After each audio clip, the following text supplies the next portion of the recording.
अगर आप चाहते हैं शिवांगी फिल्म्स का वीडियो सबसे पहले आप तक पहुंचे, तो लाल बटन दबाकर हमारे चैनल को सब्सक्राइब करें और बेल आइकन दबाना ना भूलें।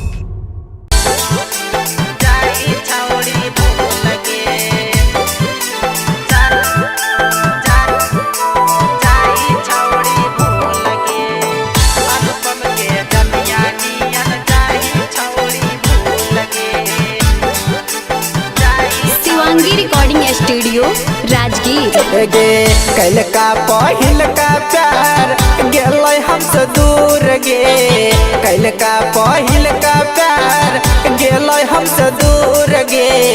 छौड़ी खुशबुआ नियन जाही तू भूल गे, छौड़ी का जलिया नियन जाही तू भूल गे। शीशा के दिल हम देनी तू चूर गे, शीशा के दिल हम देनी तू चूर गे। कुंदनवा के जनिया नियन जाही छौड़ी भूल गे, छौड़ी खुशबुआ नियन जाही छौड़ी भूल गे।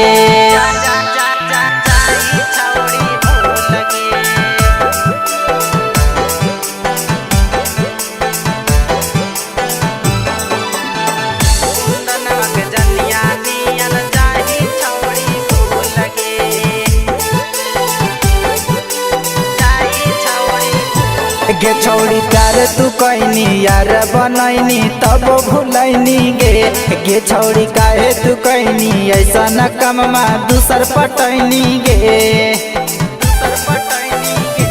गे छौड़ी प्यार तू कैनी यार बनैनी तब भूलैनी गे, गे छौड़ी काहे तू कैनी ऐसा न कममा दूसर पटैनी गे।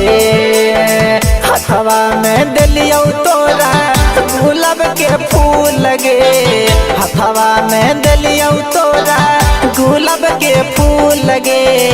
अनुपम के जनिया नियन जाही छौड़ी भूल गे, छौड़ी खुशबुआ नियन जाही छौड़ी भूल गे।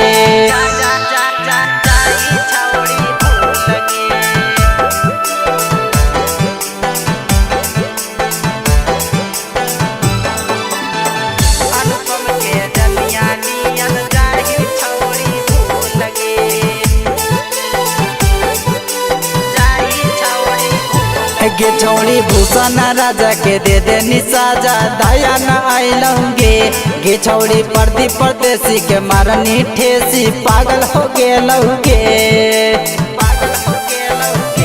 गे छौड़ी भूषण राजा के दे देनी साजा दया न आइलौगे, गे छौड़ी प्रदीप परदेसी के मारनी ठेसी पागल हो गेलौगे।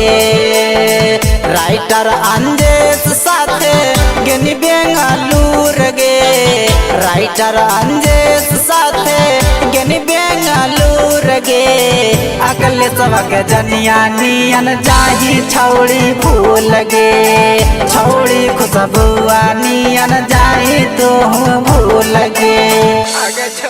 Shivangi recording studio Rajgir.